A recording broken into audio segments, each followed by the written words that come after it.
اقول حاجه. اولا بشكر طبعا صاحب الصالون، بشكر اخواتي الحاضرين جميعا. عايزه اقول بمنتهى البساطه ان انا فعلا جايه علشان اقعد وسطيكم بعيدا عن الشعر والادب وكده، لان فعلا يعني انا كنت خارجه من بين الدمار واصابني الانفجار اللي حصل وبعض الناس اللي كانوا قاعدين قبل ما نيجي الصالون، والحمد لله يعني ربنا سترها معانا. والاستاذ رفعت لما بلغني يعني فعلا كنت بتفق على حاجات مع باقي العمال والصناعيه ازاي هنبني وازاي هنقيم الشقه من جديد، لكن دعوته غاليه عليا وهو انسان غالي عليا، وكل الحضور فعلا انا شرفت بكم من المره اللي فاتت، وبعتبر ان انتوا اخواتي، يعني احساسي بان انا قاعده في وسط عيله.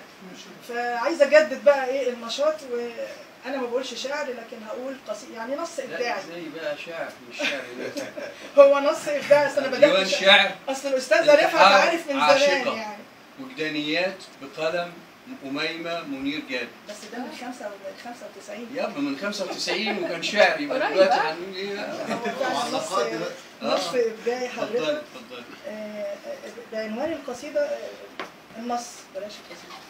اعتذار لصديق القطار.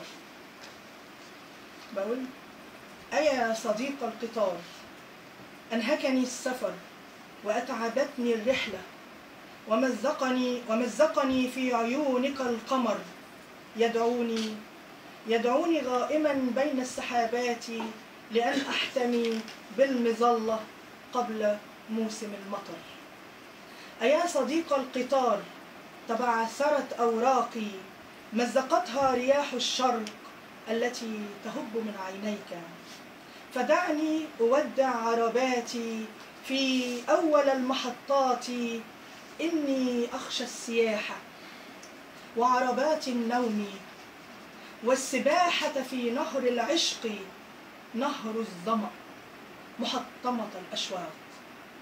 أيا صديق القطار، ما زال مغمدا في ظهري خنجر الانتظار، ما زلت أتدثر بعباءات الذكرى، ما زلت أتقاذف الكرة، ألتحف بالشتاء بالسماء، أطالع الكف، أقرأ الغيبة، أقلب الفنجان، أسامر بعضي وبعضي يمزق بعضي، أأكل أحشائي، أنهش كبدي، ألفظها أحفظها في بؤبؤ عيني، أتجول أتطوح بالأنحاء، تطوحني الأنباء عن أهل غرقوا، عن بحر الموت، عمن عاد للأوطان، عمن ما زال هناك يتعبد في المحراب أو يتغزل في الأوثان.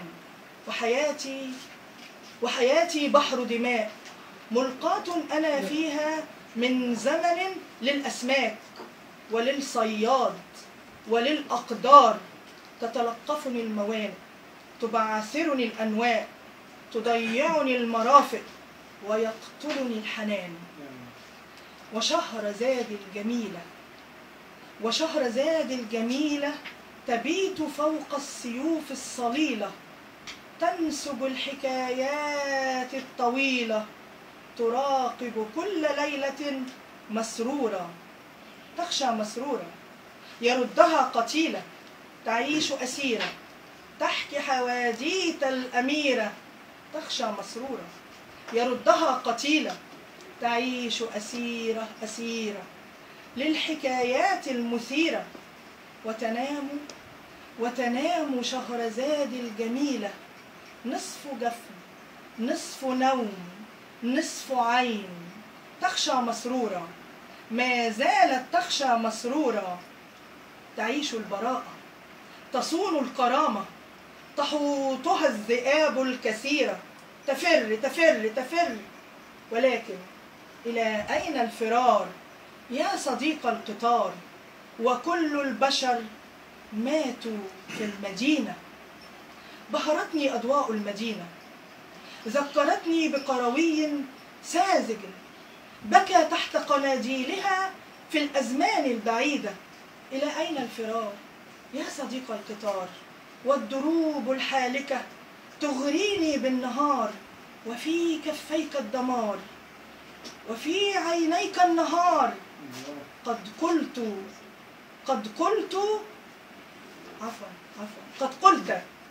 قلت وكأني أصافح وجه الماء. ليس الماء يا صديقي، أو هو الماء يحث النار. يا صديق القطار، فاتني في العمر 1000 قطار، اعتدت الضياع فوق أرصفة الوداع والنهايات والمسافات والخطابات. من كان الأول في حياتي كنت عنده آخر ما في الحياة. من صرت عنده الملكة جاءني بعد الفوات، دائما بعد الفوات، أبدا بعد الفوات، وكلها أوهام أوهام أوهام. يا صديق القطار، حاولت أحيا التفاهات والحماقات والنزوات واللا مناقشات. صدقني حاولت وسدى كانت المحاولات. فشلت. يا صديق القطار، لست مهيئة يا صديقي إلا للعذابات فوق أرصفة الانتظار وفي موانئ الإعصار، بين الثلج وبين النار، حطام ودمار دمار، وفوق دفاتر الأشعار. قلب عندك والله.